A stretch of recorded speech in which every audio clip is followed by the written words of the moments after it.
Astaghfirullah. Bismillahirrahmanirrahim.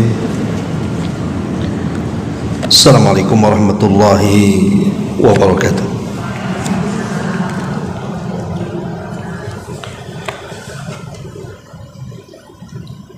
Alhamdulillah wassalatu wassalamu ala rasulillah wa ala alihi wa sahbihi wa mawalah wa la hawla wa la quwata illa billahi wa ba'du. Alhamdulillah, segala puja dan puji hanya milik Allah subhanahu wa ta'ala. Salawat dan juga salam kita hadiahkan kepada Rasul kita Nabi besar Muhammad sallallahu alaihi wa ala alihi wasallam. Kita lanjutkan kembali kajian kita, masih membahas kitab 175 Jalan Menuju Surga Allah Azza wa Jal, karya Naib bin Mamduh Al-Suud. Dan kita masuk pada poin yang ke-10 di antara jalan-jalan menuju surga Allah subhanahu wa ta'ala adalah menanamkan kasih sayang terhadap makhluk yang ada di bumi. Kita baca dulu perkataan pengarang di sini, baru kita bentangkan sedikit. Nabi SAW bersabda di sini, Ar-Rahimuna yarhamuhumur Rahman, irhamu man fil ardi sayarhamukum man fis sama.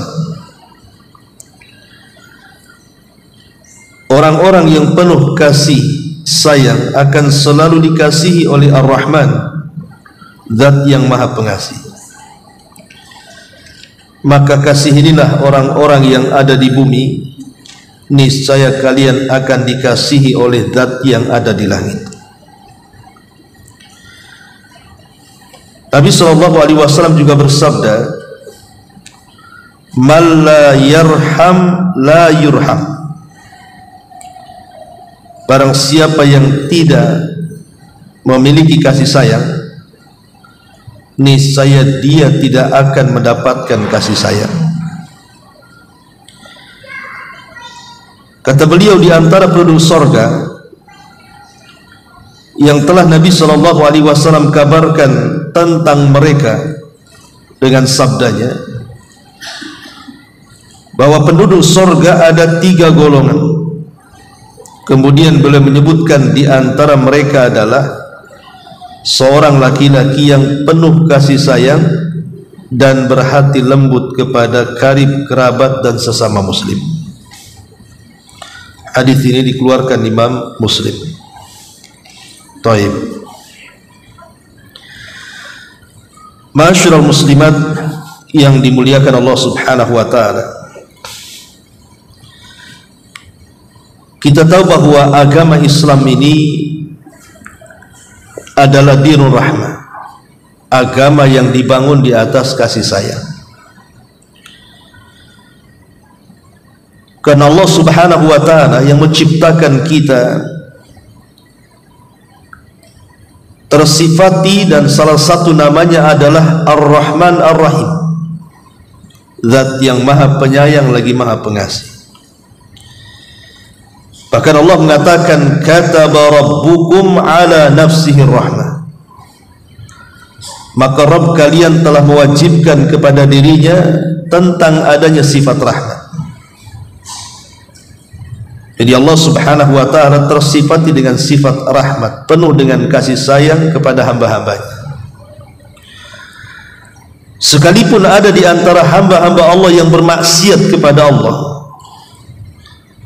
tapi tetap Allah sayang dengan hamba tersebut, masih diberikan kehidupan, diberikan rizki, kesehatan, nikmat dan begitu seterusnya, walaupun mereka kufur. Terkadang orang-orang yang kufur kepada Allah Azza wa Jal, kehidupan mereka secara lahiriah di dunia lebih baik dibandingkan orang-orang yang beriman kan? Mereka lebih kaya terkadang, lebih sehat, lebih cerdas, lebih banyak nikmatnya dibandingkan kita yang beriman. Karena itu bentuk kasih sayang Allah secara umum kepada seluruh makhluknya. Adapun kasih sayang Allah secara khusus tentu tidak diberikan kecuali kepada orang-orang yang beriman. Itulah bedanya kalimat Ar-Rahman dan kalimat Ar-Rahim. Kalau Ar-Rahman itu mencakup semua makhluk, Allah sayang kepada semua makhluknya, kafirnya, muslimnya, tetap Allah berikan rezeki kepada mereka. Tetapi Ar-Rahimnya Allah itu tidak diberikan kecuali kepada orang yang beriman. Kenapa demikian? Karena rahimnya Allah itu bukan hanya di dunia saja, tapi sampai ke akhirat. Tapi kalau rahmannya Allah itu hanya sebatas dunia saja. Artinya bahwa Allah Subhanahu wa ta'ala tersifati dengan sifat kasih sayang, dan kita punya Tuhan yang sangat penyayang. Kemudian Allah Subhanahu wa ta'ala yang tersifati dengan sifat penyayang mengutus kepada kita seorang nabi juga yang disebut dengan Nabi Rahmah, nabi yang penuh dengan kasih sayang dengan umatnya. Sehingga Allah Subhanahu wa ta'ala mengatakan, wa ma arsalnaka illa rahmatan lil alamin. Tidaklah kami utus engkau wahai Muhammad melainkan untuk menebar kasih sayang di tengah-tengah alam semesta. Masyarul muslimat yang dimuliakan Allah Azza wa Jalla, dan agama yang dibawa Rasul serta dakwah yang diemban Rasul juga adalah agama yang penuh dengan kasih sayang, dan dakwahnya pun penuh dengan kasih sayang. Ada satu kisah menarik bagaimana Nabi SAW menunjukkan kasih sayang kepada umatnya. Di zaman Rasul ada laki-laki namanya Maiz. Si Maiz ini sahabat Nabi. Dia selalu hadir di majlis Nabi SAW. Tapi yang namanya sahabat juga manusia. Satu hari dia terkalahkan dengan hawa nafsunya, berzina pula dia dengan seorang budak wanita. Akhirnya dia merasa bersalah. Kemudian disarankan oleh tuannya, karena Maiz ini kan budak, untuk mengaku bahwa dia sudah berzina dan minta kepada Rasul untuk dihukum. Datanglah Maiz kepada Nabi SAW, kemudian mengatakan, ya Rasulullah, inni zanaitu fatahhirni. Rasul, aku sudah berzina, tolong bersihkan. Kata Nabi SAW, idhab fastaghfirillah. Sebaiknya kau pergi minta ampun kepada Allah, jangan pernah kembali. Karena konsekuensinya berat kan Bu? Kalau orang datang kepada Nabi ngaku berzina minta dihukum, itu sudah cukup tanpa harus mendatangkan saksi. Karena pengakuan itu sekuat-kuatnya saksi. Saksi itu didatangkan kalau tidak ngaku, baru datang saksi. Tapi kalau udah ngaku, ngapain ada saksi lagi? Ya langsung dihukum lah. Tapi Nabi SAW itu Nabi yang penuh dengan rahmat. Tidak lantas orang datang ngaku berzina langsung dirajam, tidak. Kata Rasul, pergi, tinggal kau bertobat kepada Allah dan jangan kembali. Tapi karena si Maiz ini memang ingin bertobat kepada Allah, ingin dibersihkan dosanya di dunia supaya tidak kotor di akhirat, dia tetap kekeh mengatakan, zanaitu fatahhirni. Rasul, aku sudah berzina, rajam lu aku. Akhirnya karena terus kekeh seperti itu, minta untuk dirajam, maka mau diapakan lagi? Rasul sudah sayang, padahal diberikan kesempatan supaya bertobat, dan kalau sudah bertobat memperbaiki hidupnya, dengan memperbanyak ibadah, kan nanti banyak pahala yang dibawa. Tapi karena dia sudah bulat tekad, akhirnya kemudian dirajamlah si Maiz ini. Ketika dirajam, Bu, ya namanya dilempari batu ya sakit tuh kan, lari dia. Si Maiz ini lari, dikejar sama para sahabat sampai mati. Ketika Nabi SAW mendengar bahwa si Maiz ini kabur ketika dirajam, dilempari batu, dikejar para sahabat, Rasul marah sama para sahabat, hala taraktumu, kenapa kalau kalian mengejar si Maiz? Kalau dia sudah kabur, biarlah dia kabur katanya, ngapain dikejar katanya. Mungkin dia kalau sudah kabur mau tobat dan memperbaiki dirinya, malah dikejar, dirajam sampai mati. Tapi bahasa Nabi SAW, hala taraktumu, kenapa kalian kemudian mengejar dia? Biarkanlah dia. Itu bentuk kasih sayang Nabi. Nabi itu masih memberikan kesempatan kepada Maiz untuk bertobat, gitu maksudnya. Kemudian datang lagi setelah peristiwa Maiz ini, seorang wanita, namanya wanita Ghamidiyah, datang kepada Rasul dan mengatakan, ya Rasulullah, inni zanaitu fatahirni, aku pun berzina Rasul, tolong bersihkan aku. Jangan kau tolak sebagaimana kau tolak Maiz, katanya. Lah kebetulan wanita ini sedang hamil. Maka Rasul mengatakan, oh tidak, kamu tidak berzina, jangan-jangan kau hanya mencium, memeluk, memegang, dan begitu seterusnya. Kata wanita ini, berzina wahai Rasul, ini buktinya saya hamil, katanya. Kata Nabi SAW, kalau begitu pulang, lahirkan dulu bayi. Lihat bagaimana kasih sayang Rasul. Karena kalau dirajam ada bayinya, bayi salah apa? Yang salah kan ibunya, bayi tidak bersalah. Makanya Nabi SAW suruh wanita ini pulang. Maksudnya itu jangan pernah kembali. Sudah pulang, lahirkan anakmu, bertobat, ibadah sampai mati. Setelah kemudian 9 bulan wanita ini melahirkan, datang dia bawa bayinya, kemudian mengatakan, ya Rasulullah, ini bayiku sudah lahir, inni zanaitu fatahirni, ingatkan aku wanita yang dulu pernah berzina, bersihkan aku, katanya. Kata Nabi SAW, tidak bisa. Siapa yang menyusui bayimu? Sebaiknya kau pulang, susui bayimu 2 tahun sempurna. Sebenarnya kalau wanita ini paham maksud Rasulullah itu, tidak perlu balik lagi dia, susui bayinya, bertobat di rumah, sudah tidak perlu balik lagi. Tapi kebersihan wanita ini memang betul-betul teruji. Setelah 2 tahun menyusui dan anaknya sudah mulai makan, maka dia datang kepada Nabi SAW mengatakan, ya Rasulullah, aku sudah menyusuinya selama 2 tahun, kapan aku dirajam? Oh lihat ya, keteguhan wanita ini. Akhirnya terpaksalah karena dia yang minta, maka wanita ini pun mulai diletakkan di tanah lapang. Kemudian para sahabat siap dengan batu dan melempar. Lah salah satu yang melempar itu adalah Khalid ibn Walid. Saking marahnya Khalid itu melempar sambil mencaci maki wanita itu. Maka Nabi SAW menegur Khalid dan mengatakan, ya Khalid, jangan kau cela wanita itu, karena sungguh dia sudah bertobat yang kalau tobatnya dibagikan kepada 70 penduduk Madinah mencukupkan bagi mereka, karena keikhlasannya.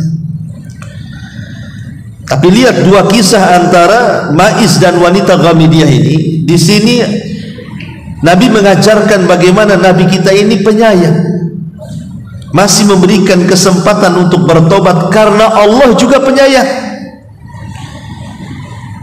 Kalau Allah Subhanahu wa taala mau, bisa saja Allah Subhanahu wa taala mengadab setiap dosa yang kita lakukan dengan azab yang Dia kehendaki, tapi kan tidak. Tidak semua dosa langsung ditampakkan azabnya. Tapi Allah Subhanahu wa taala saking ghafurnya, Allah menutup terkadang sebagian aib dan dosa kita supaya manusia tidak tahu. Sebab kalau saya dan ibu dibongkar aibnya, nggak ada orang berkawan dengan kita. Siapa yang tidak punya aib? Tapi Allah itu rahmat, penuh kasih sayang, ditutupnya pula aib kita. diberikan kesempatan pula untuk bertobat. Habis bertobat kemudian diampuni pula tobat kita. Habis diampuni tobat kita, diganti pula keburukan dengan kebaikan dan disediakan surga.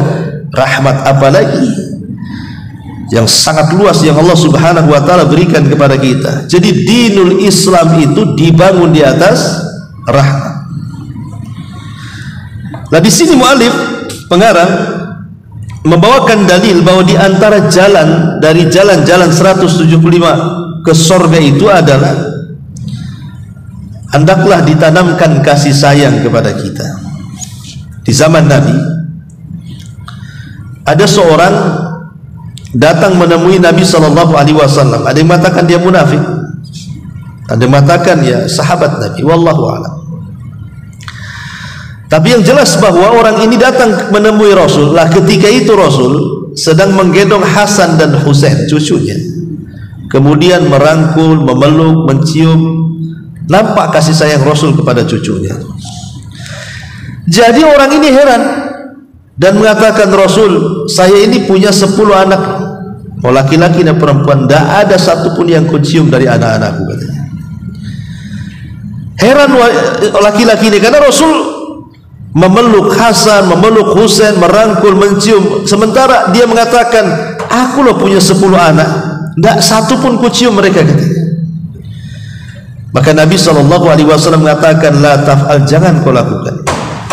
Dari sini Rasul mengatakan, irhamu man fis sama sayarhamukum man fil ard. Irhamu man fil ardi sayarhamukum man fis sama. Sayangi orang yang di bumi, nanti yang di langit akan menyayangi. Kalau engkau tidak melakukan, hampir-hampir Allah mencabut kasih sayang dalam hatimu. Jadi kasih sayang itu penting.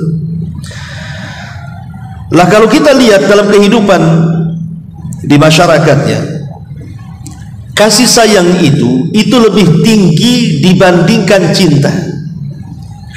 Ketika kita bicara soal urusan rumah tangga, ayat yang sering dibaca dalam pernikahan itu adalah wa min ayatihi an khalaqalakum min anfusikum azwaja litaskunu ilaiha wa ja'ala bainakum mawaddatan wa rahmah. Di sini ada kalimat mawaddatan wa rahmah. Mawaddah itu artinya cinta, rahmat itu artinya kasih sayang. Cinta itu tertanam dalam hati, tapi kasih sayang itu terwujud dalam bentuk akhlak kepribadian. Itu bedanya, ya. Kalau cinta itu dalam hati, tapi kalau rahmat itu akhlak yang tampak, itulah rahmat namanya. Terkadang mungkin saya ibu dulu ya, awal-awal nikah, mungkin yang nikah atau yang jomblo, ya, pasti dua-duanya ada cinta sayang. Ibu cinta sama suami, sayang sama suami. Itu awal pernikahan. Mulai punya anak satu, cintanya mulai sikit-sikit luntur, kan bukan? Anak dua mulai luntur. Anak tiga, sudahlah ya, jangan cerita, apalagi udah punya cucu. Jadi namanya cinta itu bisa berlalu dengan berlalunya waktu, dengan banyaknya masalah, banyaknya pertengkaran, tidak saling memberikan hak dan kewajiban. Itu cinta lama-lama hilang. Atau mungkin sudah tidak cantik lagi, tidak ganteng lagi, sakit-sakitan, capek ngurus, hilang cinta itu, Bu. Tetapi cinta boleh hilang, kasih sayang tak boleh hilang, ya. Karena yang menjadikan rumah tangga utuh itu bukan cinta, tapi kasih sayang. Kenapa kamu nggak cerai dengan dia? Kamu ada cinta, kasihan. Ya, kasihannya itu yang tak jadi, yang nggak jadi cerai kan kalimat kasihan tuh. Kasihan katanya. Tengok anak-anak banyak. Apalah bersabar aja saya di situ. Begitu, Bu. Kadang-kadang mungkin ada di antara kita yang diuji lah, mungkin suaminya sakit lama gitu kan. Udah disarankan, udahlah cerai aja, cari lagi. Enggak lah, kasihan saya dengan dia. Kasihan lagi yang keluar tuh, ya. Lah kasih sayang inilah yang lebih tinggi tingkatannya dibandingkan hanya sekedar cinta saja. Karena cinta itu belum tentu ada rahmatmu. Suami terkadang cinta sama ibu kan, tapi di satu waktu terkadang suami zalim sama ibu. Entah mukul, entah ngomong merepet gitu kan, menghina, merendahkan. Tapi tak diceraikan juga karena masih cinta, Bu. Cinta itu tidak mesti ada rahmat. Tapi kalau rahmat, Bu, terkadang cinta itu akan muncul nantinya.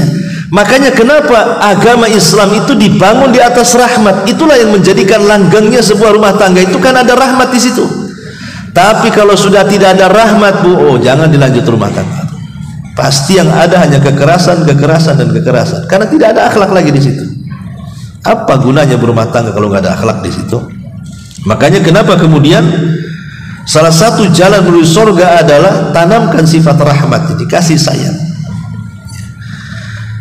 Kemudian juga dalam kehidupan yang lainnya, mungkin itu urusan rumah tangga ya.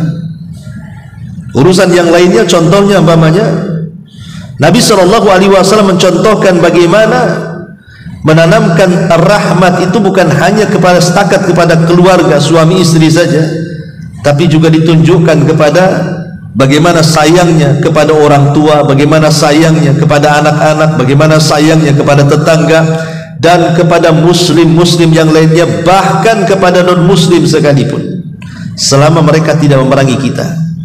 Rasul sudah mencontohkan semuanya. Ma'asyiral muslimin wal muslimat yang dimuliakan Allah Azza wa Jalla, ada beberapa dalil yang ingin saya sampaikan terkait dengan sifat rahmat ini. Disebutkan di dalam sebuah hadis yang dikeluarkan Imam Muslim,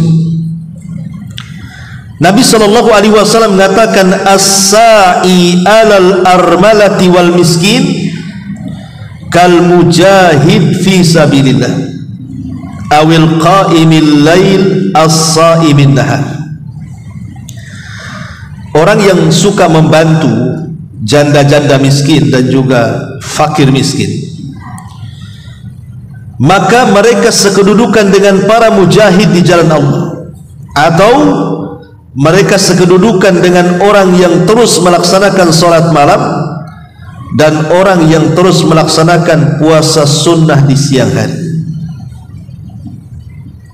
Orang yang suka membantu janda-janda miskin ataupun fakir miskin itu sendiri, maka sekedudukan dengan para mujahid di jalan Allah, atau seperti orang yang salat malam terus dan puasa sunnah terus.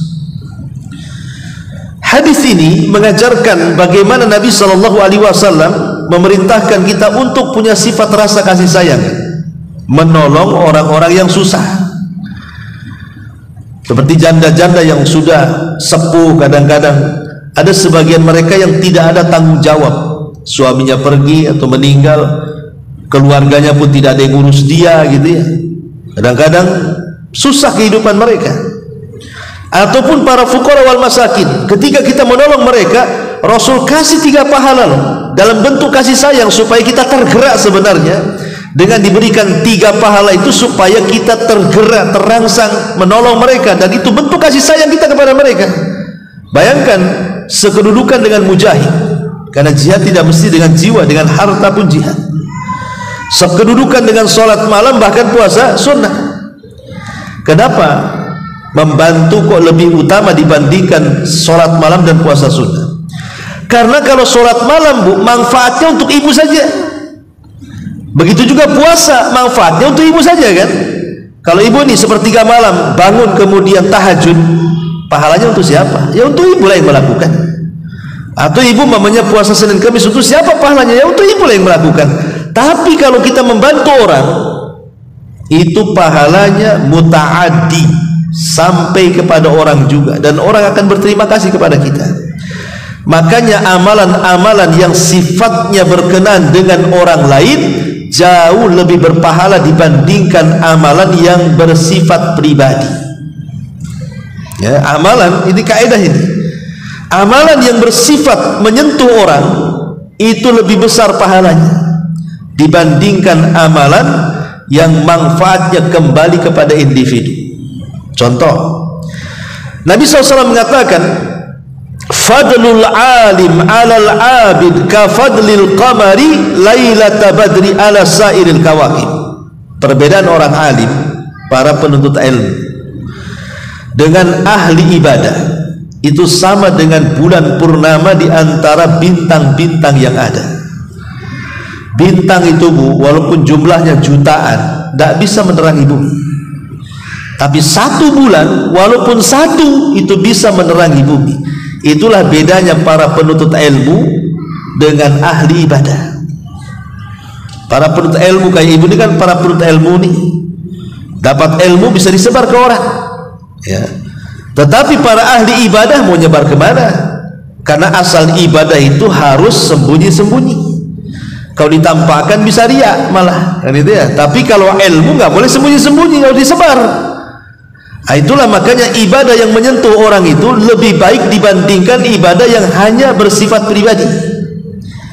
Nah, seperti ini bentuk kasih sayangnya adalah kita membantu fuqara wal masakin, dan inilah dinul Islam, dinul rahmah. Kemudian juga contoh yang lain, Nabi SAW mengatakan, ana wa kafilul yatim fil jannati hakadha. Saya dan para pengkafil anak yatim di sorga seperti ini. Kemudian Rasul mengisyaratkan dua bagian itu, telunjuk dan jari tengah, kemudian dirapatkan. Jadi kita akan menjadi teman Nabi SAW di sorga bagi yang mengkafil anak yatim. Di sini syaratnya apa? Bagaimana Rasul menanamkan kasih sayang kepada kita? Bentuk kasih sayangnya apa? Mencintai anak-anak yatim. Bahkan kalau ibu keras hati, untuk melembutkannya itu salah satunya apa? Mengusap kepala anak yatim. Itu lembut bu hati. Ibu kalau sudah keras, ya, maka cari anak yatim, anak tetangga itu, panggil dia, usap kepalanya, kasih amplop juga. Ya. Kalau nggak dikasih amplop mana mau dia larilah. Nah, jadi maksudnya itu di sini ada isyarat bahwa agama Islam itu dibangun di atas rahmat. Makanya ada seorang laki-laki mengadu kepada Nabi SAW, Rasul, kok hati saya ini keras sekali. Seperti apa contoh keras hati ibu?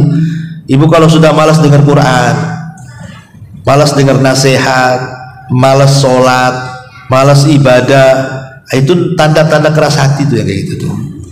Kalau udah malas itu udah keras hatinya.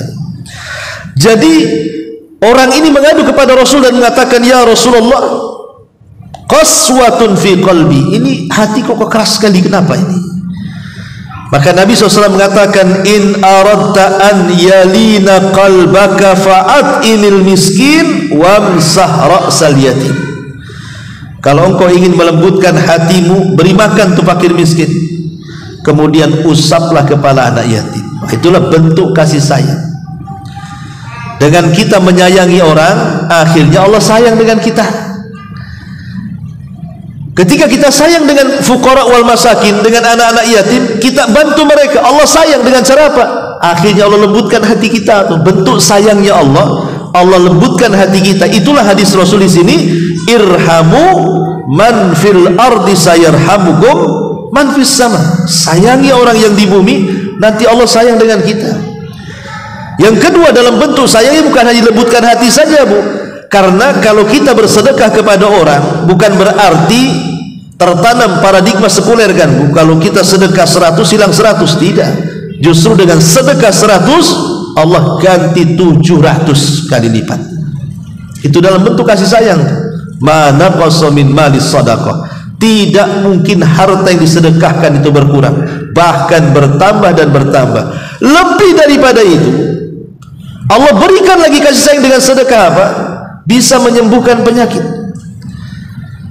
Allah sayang dengan kita dengan sedekah itu, akhirnya penyakit kita hilang. Kata Rasulullah, dawau mardhakum bisadaqah, obati orang sakit kalian dengan cara sedekah.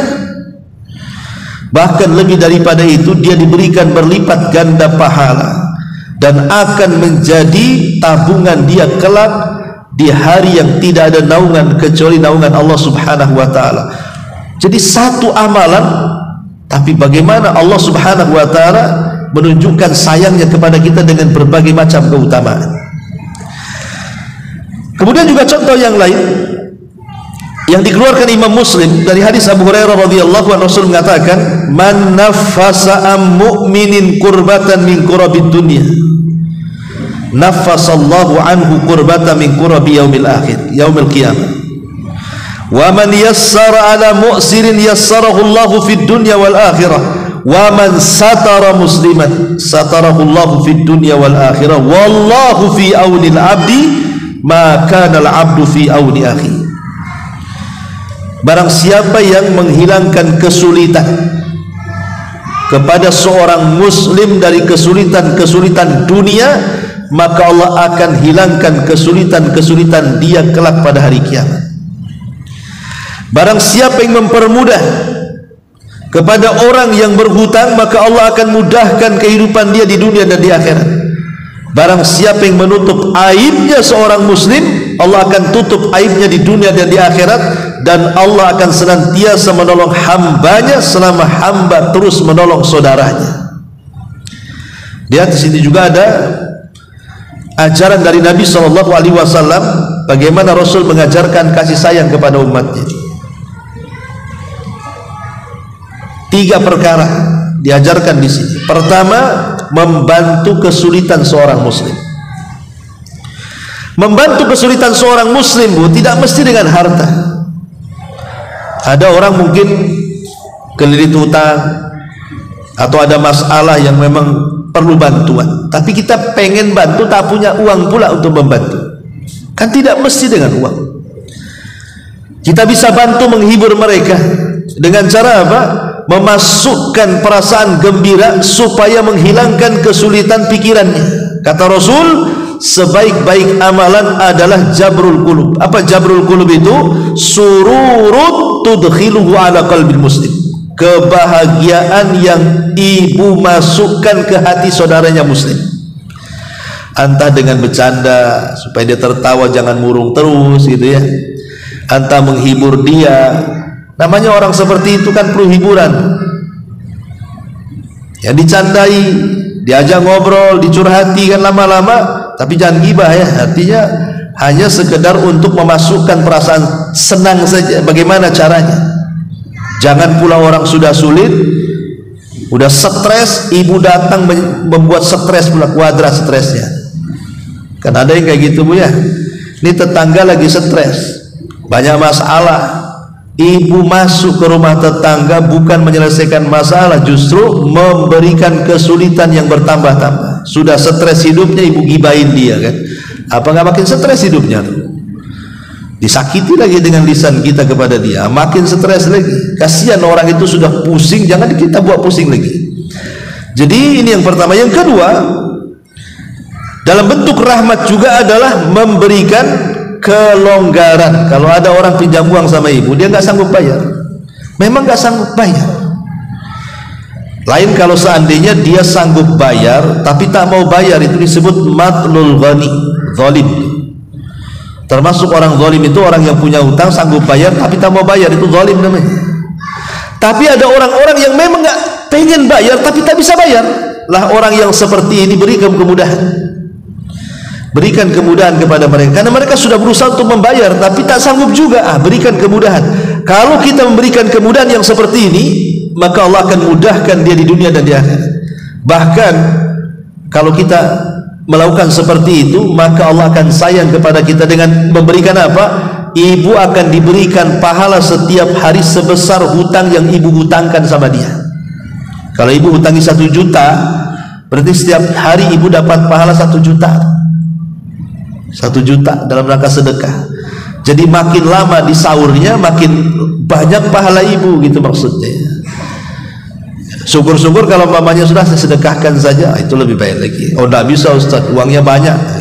Kalau 5.000 nggak apa-apa saya sedekahkan. Ini 5 juta katanya. Ya sabar-sabarin saja. Ya dalam rangka menghibur supaya kita tidak sakit hati. Dengerin hadis ini saja. Ini penghiburnya. Kalau udah dongkol gitu, nggak bayar-bayar, baca hadis ini lagi, nanti tenang lagi kan.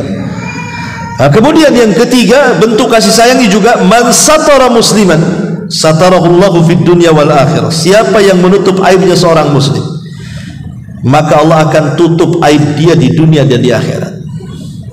Ini penting, menutup aib seorang muslim itu penting, karena kita ini kadang-kadang mudah sekali membongkar aib orang, padahal jelas-jelas orang yang datang ke ibu itu minta supaya jangan diceritakan aibnya. Diceritakan juga sama ibu. Kan ada orang baik-baik ibu datang kepada ibu, tolong ya, saya ini ada masalah, tapi cukup kamu saja yang tahu, yang lain jangan. Iya, kata ibu. 2 hari 1 RT tahu semua. Dari siapa coba? Padahal jelas-jelas ini man satara musliman, coba. Rasul yang mengatakan siapa yang menutup aib orang, jelas-jelas orang ini minta ditutup aibnya, ibu pula bongkar dengan bahasa, tidak Ustaz, saya waktu menceritakan kepada orang lain saya pun ngomong sama, tolonglah jangan diceritakan karena orangnya minta jangan diceritakan. Gitu ya. Yang itu juga akhirnya satu kampung tahu. Nah di sini Allah mengatakan, Rasul mengatakan, wallahu fi aunil abdi ma kana al abdu fi auni akhi. Sebagai bentuk kasih sayang Allah karena kita sudah sayang dengan orang-orang ini, maka Allah akan senantiasa menolong hambanya selama hamba itu menolong saudaranya. Ini juga diantara hadis yang menunjukkan bagaimana Nabi menanamkan kasih sayang kepada makhluknya agar kita berlaku sayang kepada orang-orang yang ada di bumi. Kemudian juga contoh yang lainnya, contoh hadis Bukhari dari Sa'id ibn Zubair radhiyallahu anhu. Dia mengatakan, kuntu inda ibni Umar famarru bi fityatin aw bi nafarin nasabu dajjajatan yarmunah falamma ra'au ibnu Umar tafarraqu anha wa qala ibnu Umar man fa'ala hadha inna an-nabiyya sallallahu alaihi wasallam la'ana man fa'ala hadha qala radhiyallahu an la'ana an-nabiyyu sallallahu alaihi wasallam man mathala bil hayawana. Sebutkan dalam Sahih Bukhari dari hadis Sa'id bin Zubair, aku di samping Ibnu Umar katanya. Tiba-tiba lewatlah beberapa anak muda yang sedang mengikat ayam hidup diikat di tiang. Kemudian setelah itu dilempari batu sampai mati ayam itu. Dijadikan mainan, ya. Dijadikan panahan. Jadi ayam itu dipanah, ayam hidup padahal itu. Maka Ibnu Umar marah. Tiba-tiba anak-anak muda ini kemudian takut lari. Kata Ibnu Umar, ingat siapa yang melakukan ini? Rasul melaknat orang yang melakukan seperti ini. Kemudian Ibnu Umar membawakan sebuah hadis, Rasul melaknat Nabi SAW, Rasul melaknat man massala bil hayawan, siapapun yang menyiksa binatang. Lihat bagaimana Islam ini menanamkan kasih sayang bukan hanya kepada manusia, sampai kepada binatang. Disebutkan dalam Musnad Imam Ahmad hadis dari Anas bin Malik radhiyallahu an, satu hari Rasul ini sedang menaiki keledai bersama Anas bin Malik berkeliling kota Madinah. Tiba-tiba kemudian lewat dengan seekor unta. Tiba-tiba unta ini mengejar Rasul sakencang-kencangnya. Setelah dekat langsung menghadang di depannya. Kagetlah Rasul, kok ada unta mengejar, tiba-tiba kemudian menghadang persis di depannya. Ketika itu Rasul terhenti, ada kaget, ada unta kan. Anehnya unta itu langsung yabruk itu langsung duduk kemudian sujud. Jadi Nabi SAW heran melihat pemandangan seperti itu, langsung turun dia. Kemudian mendekati unta, tiba-tiba dia melihat unta itu menangis. Jadi binatang itu bisa menangis. Ibu punya kucing, kadang-kadang kan menangis tuh kucing itu. Jadi diusaplah tangisan unta itu. Entah ngobrol apa Rasul dengan unta itu. Jadi salah satu mujizat Nabi juga. Rasul itu juga memahami bahasa unta, sama dengan Nabi Sulaiman. Ini mujizat bu ya bu, jangan ibu tiru. Saya pernah ada orang ngobrol sama kucing, dimarah-marahi kucingnya itu. Kucing tak paham apa-apa, mau dimarahi tetap, jadi diam bu, ya kan? Gara-gara telat datang dimarahi, gara-gara nggak mau makan dimarahi. Perhatian sama kucing lebih daripada sama suaminya. Jadi Rasul bincang-bincang dengan unta ini. Habis itu Rasul berdiri, kemudian berteriak-teriak Rasul itu, man sahib hadzal jamal, siapa pemilik unta ini, kata Rasul. Oh, orang-orang Ansor pada datang. Rupanya seorang anak muda ngaku, ana ya Rasul, saya, itu unta saya wahai Rasul. Kata Rasul, sini kamu, Ya. Ada apa wahai Rasul? Maka Rasul mengatakan, fattaqillah, bertakwalah kau kepada Allah. Lihat untamu ini, fa innahu syaka alayya annaka tuji'u wa tut'ibu. Lihat untamu ngadu sama saya, katanya. Engkau suka membuat dia lapar, engkau suka membuat dia lelah letih, tapi engkau hasik mempekerjakan saja. Kau buat dia bekerja, tapi engkau tidak bisa memberikan kesejahteraan kepadanya. Bertakwalah kau kepada Allah yang telah menguasakan unta kepadamu. Lihat bagaimana seekor unta paham kemana dia mengadu, ya, kepada Nabi SAW. Tapi lihat bagaimana Nabi SAW mengajarkan kepada kita untuk berlaku kasih sayang kepada unta ini. Bahkan satu hari Nabi itu bersama pasukan, hendak berperang. Tiba-tiba Nabi SAW berhenti di tengah jalan karena ada induk burung mutar-mutar. Rasul berhenti, berhenti. Kok ada induk burung mutar-mutar? Berarti burung ini sedang mencari anaknya.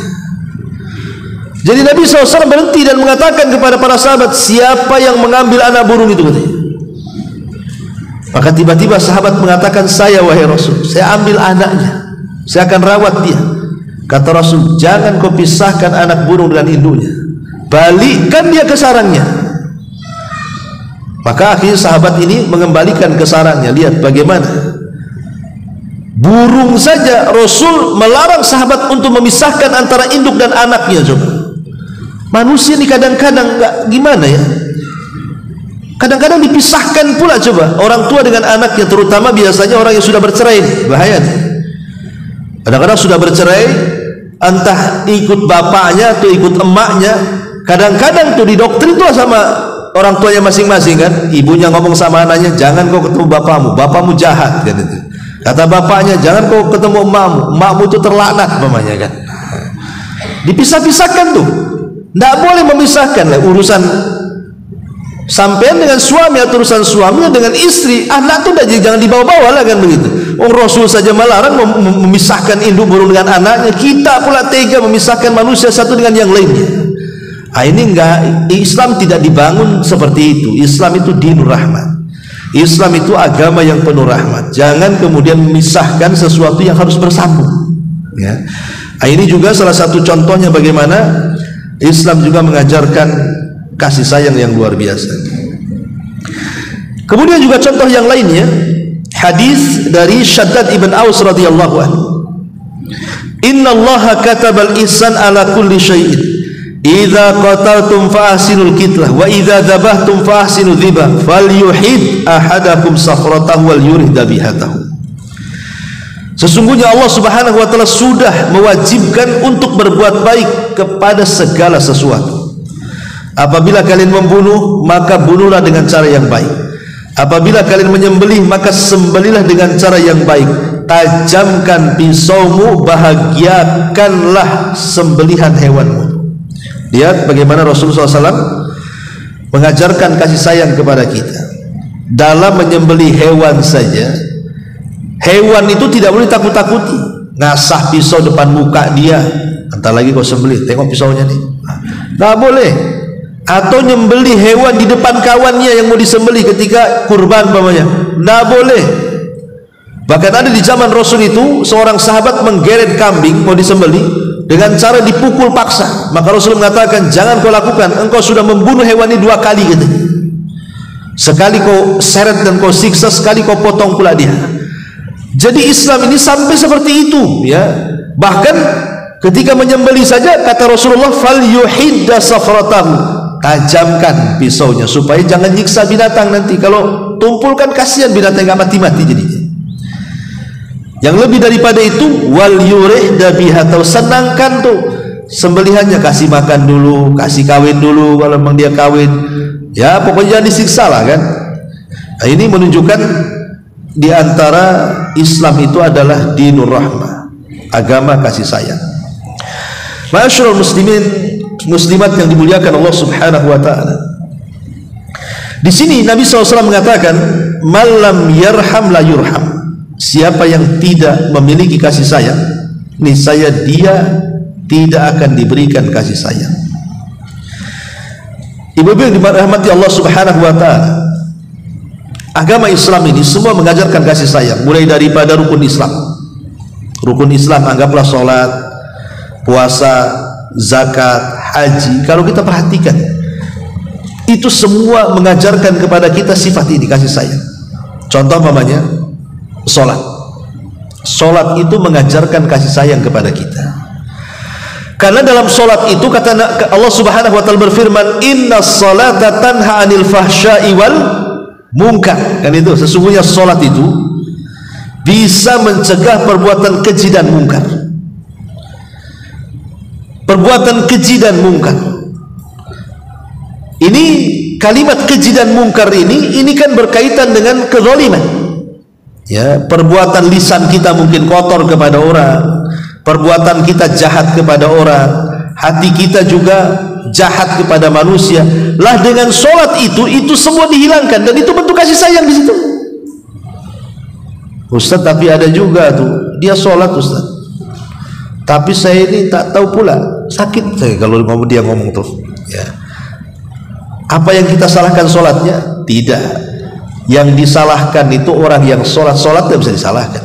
Berarti sholat yang ia lakukan itu belum berdampak kepada hidupnya tuh. Padahal Bu, kalau ibu sholat 17 kali minimal ibu baca ihdinas siratal mustaqim, ihdinas siratal mustaqim, ihdinas siratal mustaqim. 17 kali kita itu minta seperti itu.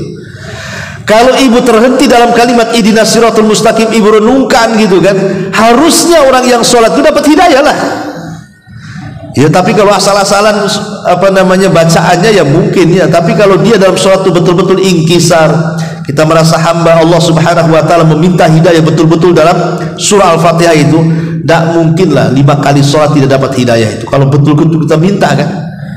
Sehingga kalau kita minta hidayah dapat hidayah, makanya tidak mungkin orang itu melakukan perbuatan keji dan mungkar, karena dapat hidayah dia. Dan ini menunjukkan rahmat yang tertanam dalam sholat. Kemudian yang kedua, zakat. Sama, zakat itu kan juga kepekaan kita kepada orang kan. Zakat itu kan ujian harta Bu.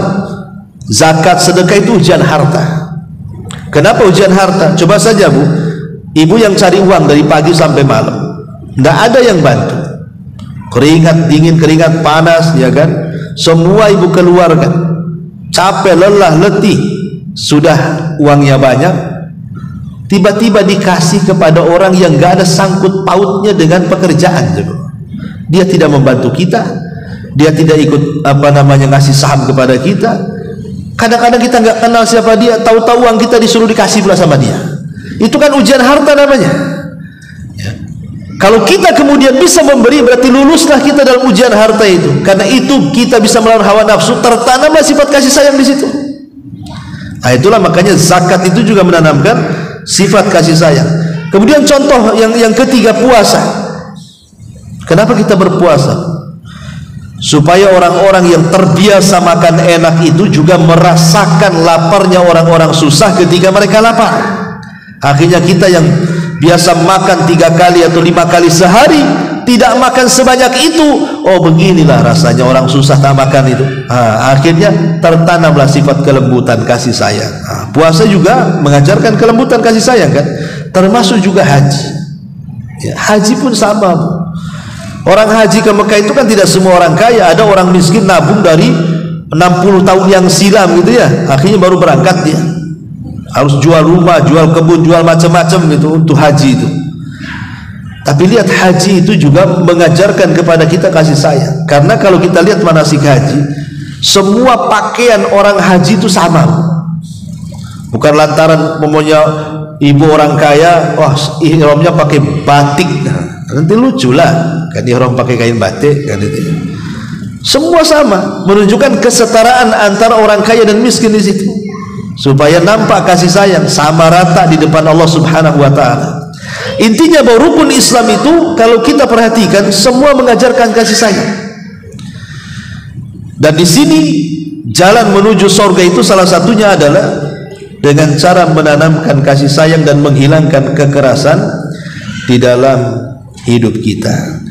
Karena Allah Subhanahu wa ta'ala itu ada seorang ulama, siapa namanya saya lupa ya, dia mengatakan seandainya aku mati katanya, kemudian dihadapkan kepadaku untuk menghisab aku, satu orang tuaku, yang satunya Allah Subhanahu wa ta'ala, maka aku memilih yang menghisabku adalah Allah, bukan kedua orang tuaku. Kenapa? Karena Allah lebih sayang denganku dibandingkan kedua orang tuaku. Bayangkan, Allah Subhanahu wa ta'ala menjadikan rahmat itu 100 bagian. Kemudian yang satu bagian ditarik, diletakkan di dunia. Yang 99 bagian diletakkan di sorga. Ya. Yang satu bagian rahmat yang ditarik ke dunia itu saja kita lihat. Orang tua sayang dengan anaknya, anak sayang dengan orang tuanya, kita sayang dengan tetangganya, sayang dengan orang miskin, sayang. Satu rahmat saja, satu dunia bisa sayang-sayangan tuh. Semana pula kalau yang 99 itu digabung tuh, seperti apa sayangnya manusia tuh? Wong satu saja sudah seperti itu. Ya. Makanya ulama ini mengatakan, kalau aku dihisab pada hari kiamat, yang menghisab aku kedua orang tuaku, yang satunya Allah, aku milih Allah. Kenapa? Karena kasih sayang Allah masih tersimpan 99 di sana.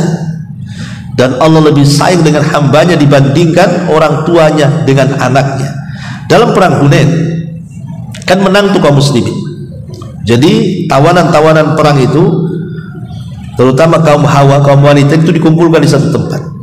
Jadi ada seorang ibu celingak-celinguk, kayak orang bingung, orang stres, menangis. Rupanya ibu itu kehilangan bayinya. Kadang-kadang ada ibu lain yang memegang bayi, ditengoknya disangka bayi dia, padahal bukan. Pokoknya kayak orang stres ibu itu, dan itu diperhatikan Nabi. Sudah putus asa lah ibu ini, sudah nggak tahu lagi bayinya di mana, udah menangis dia, udah putus asa betul. Akhirnya dia terduduk, tiba-tiba ada yang ngantar bayinya. Tentu udah lama dia cari bayi itu, tiba-tiba ada yang ngantar bayi. Apa nggak bahagia tuh bu? Sampai dia lupa menutup auratnya ketika menyusui anaknya, saking bahagianya. Kemudian Nabi SAW mengatakan kepada para sahabat, sediakan kayu bakar di sana.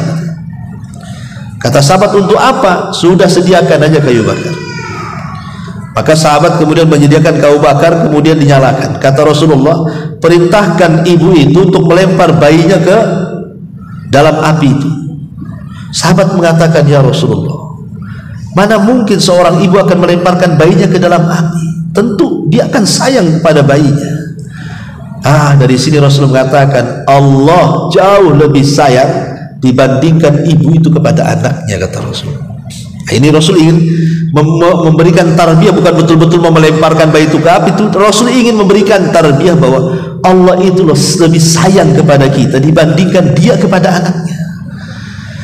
Makanya ketika seseorang itu berlumuran dosa, tiba-tiba kemudian dia bertobat kepada Allah Azza wa Jalla, Allah itu asyaddu farahan, zat yang paling bahagia ketika melihat hambanya bertobat. Kenapa? Karena Allah itu sifat kasih sayangnya lebih mendahului dibandingkan sifat kemurkaannya. Makanya pintu sorga itu dilebihkan 8. Kalau pintu neraka itu cuma 7 saja. Sudah saya jelaskan, untuk menunjukkan rahmat Allah itu berlebih dibandingkan kemurkaannya. Jadi kalau kita ini menyayangi orang-orang yang ada di bumi, maka lihat bagaimana kasih sayang yang banyak yang Allah punya itu akan diberikan kepada kita. Makanya sayangi orang-orang yang di bumi, nanti Allah akan sayang kepada kita. Itulah jalan yang ditempuh menuju surga, yang poin yang ke-10, keutamaan sifat kasih sayang. Wallahu a'lam bishawab. Ini uraian yang bisa saya sampaikan. Silakan kalau ada yang mau bertanya. Kita buka tanya jawab. Tidak apa-apa, kita tutup.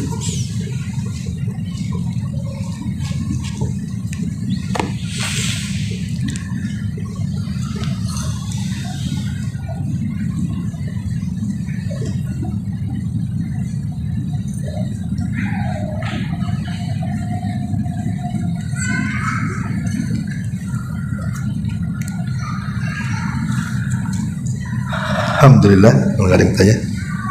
Subhanaka bihamdika asyhadu an la ilaha illa anta astaghfiruka wa atubu ilaik. Allahu